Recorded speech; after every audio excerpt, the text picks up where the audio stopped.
Seishu Handa is a young calligraphist who loves his work. One day at an exhibition, a director called Seishu's style of calligraphy old and dull. Seishu gets angry and punches the old man. Due to this incident, he is sent from Tokyo to a village, so he can try and improve his calligraphy skills, as he will have more opportunities to focus on his goals away from all the distractions. Seishu arrives in the village, but the life here is very different from that in a city, so he must make the most of his condition. Seishu arrives in the village and straight up, he has difficulties finding decent public transport. He takes a ride with an old man, who tries to show him the beauty of the ocean. But Seishu believes that since his heart is so rigid, it can't be melted by the beauty of nature. He finally gets to his destination, and here, the driver drops off his belongings and goes away without helping him carry them inside the house. The village chief comes to personally hand over the keys, and tells Seishu that he doesn't need to worry about food. Seishu notices that there are food and other things already present inside the house, suggesting that someone lives there, but Yujiro tells him otherwise. Seishu looks around and finds a child in one of the kitchen cupboards. He asks Yujiro about him, to which he replies that this is a naughty child who has apparently made this empty house his base, and he stays there sometimes for fun. Seishu is tired and he kicks them both out, so he can focus and practice his work. But surprisingly, they both enter the house again and disturb him. Naru then starts copying Seishu's calligraphy as well, but when he calls Seishu's calligraphy similar to his teacher's, he gets upset, because this is the crime he is being punished for. He goes out to relax his mind, and he remembers how he got here. His father thought that not only his calligraphy was not perfect, but his soul also needed improvement as well. Seishu believes that beauty lies in simplicity, but others don't agree with his idea, they want modern ways of calligraphy. While he is fully immersed in his thoughts, he is suddenly disturbed by Naru. Seishu feels embarrassed, because he was singing and talking to himself, and Naru must have heard him. Naru asks for forgiveness for his earlier disturbances, but Seishu tells him that he doesn't need to, and he too instead asks for forgiveness from Naru, as he had shouted at him. Naru and Seishu start walking along the ocean and accidentally they fall into the water. Naru teaches Seishu the trick to swim in deep waters. Naru takes Seishu to see the sunset from the wall of the ocean. Seishu follows him and witnesses the real beauty of this place. Later, when they go back home at night, many villagers gather around his house, as they want to welcome him. Naru introduces his grandpa and friend Hina to Seishu.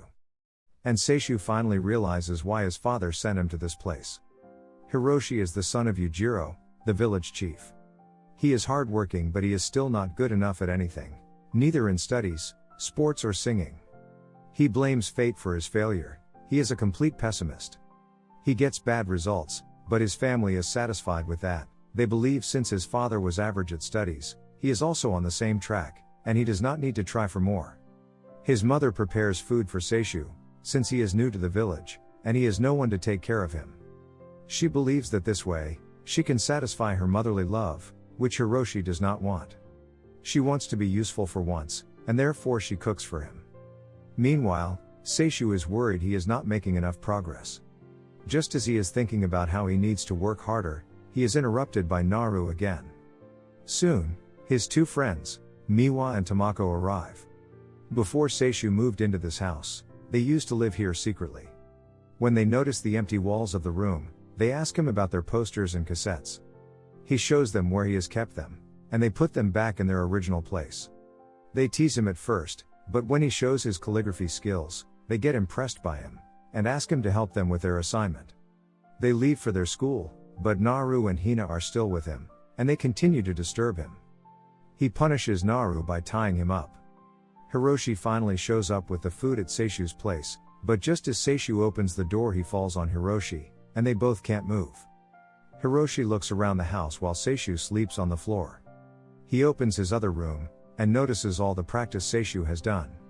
He gets impressed by his hard work, and realizes that all his life he was blaming others, while he never really worked as hard as he could have. Hiroshi leaves after dropping the food, and telling Seishu that he will now have to make his own food in the future. The next day when Naru goes to visit Seishu, he finds him unconscious on the floor. He is taken to the hospital where the doctors tell him that he has overworked himself and he needs to rest. Villagers come to ask him about his health. He also learns from Naru that this hospital is haunted, which scares him a little. After Naru and others leave, he meets an old man in the hospital hall. The old man calls him lucky to have so many good friends, who genuinely care for him. The old man advises him, and he gets really motivated by the little conversation between them. But later, when he is getting discharged, he asks the nurse about this old man, and finds out that no such man exists, and he is the only person who was admitted to the hospital. After hanging around Seishu, Naru believes he has gotten more intelligent, and he attempts to read symbols that he was supposed to learn in the upcoming classes. Seishu calls his friend, and tells him to submit the work he has sent him for the Tokyo Cashew exhibition. He is confident that his work is good enough to win. He then remembers that he is out of ink, so he goes to the local store. He finds an old lady here who has difficulty bending down and also has hearing difficulties. Seishu is about to pick up the last ink in the store, when Tamako shows up, and she also needs the ink. He lets her have it. She tells him she has a deadline. They talk about her manga drawing, and then Tamako realizes that the only person in this village who can help her is Seishu. She gives him her manga, and also some other books, which will help him understand manga better. And then he can evaluate her writing. Seishu opens the manga, but he gets scared as it is full of blood and violence. She tells him that this is what the modern generation is into. He returns home with her books, but soon she starts overthinking whether she also gave him her secret manga, which she didn't intend to. She goes to his house and finds him, and Hiroshi hugging each other. She wonders why she was here and goes back to work on her manuscripts. The next day Seishu receives a phone call, and he gets depressed about it since his artwork couldn't win. Naru and others come to visit him, but he scolds them as he is very angry and disappointed, as he couldn't secure first place. He got beaten by an 18-year-old. Naru wants him to get better, so he takes him to the mochi catching contest. Everyone from the village has gathered here, and they welcome Seishu to the competition as well. Tamako and Miwa advise him on how he should avoid the professionals, including Yasuba and Panchi, who always manage to get lots of mochi. The competition finally starts after some time and they all began catching mochi. However, Seishu is unable to pick any, and he is left empty-handed. An old lady who manages to gather quite a few of them advises him that he should concentrate where the others are not looking. Sometimes we focus more on the things which we want, but don't know where to look. Since most of them are busy trying to catch mochi, they don't notice the ones on the floor. He learns the lesson from her, but still fails to catch or pick any. When he goes home from the competition, he is surprised to find that someone has already placed cooked mochi on his doorstep. Miwa and others tell him that it must be Panchi, who is very competitive at collecting mochi, but later she distributes it to those who can't collect themselves. Seishu tells them that although he lost today, it was fun, he learned new things. Seishu finds out that his computer is not working. So he tries calling his friend and asking him to set him a new computer, since there is no repair shop in the village. He then finds that his phone service is also not available, so he goes to the store to use their telephone. While walking towards the store, he wonders how his life in the village is so busy, contrary to what he believed earlier. He goes to Yujiro and tries to play with their stray cats, but soon after getting a scratch and rashes, he discovers that he is allergic to cats. He reaches the store, but the old lady is on a leave. He meets Tamako's younger brother Aki, who according to others is an expert gamer. Seishu tries to make the call using this phone, but it's too old, and he does not know how to use an old rotary phone. Aki helps him make the call. Seishu calls his friend, who tells him that the autumn exhibition is coming soon, and if Seishu is prepared for it. Seishu assures him that he might not be ready at the moment, but he will collect himself before the exhibition and he will win this. Seishu asks Aki how much the payment for the bill is. To which Aki replies that the grandma tells them that it's free, but the villagers leave her 10 yen. He then pays the phone bill, and also buys them all bubble gum. The next day Seishu tries to work on his calligraphy, but he finds that he is unable to write even a single line.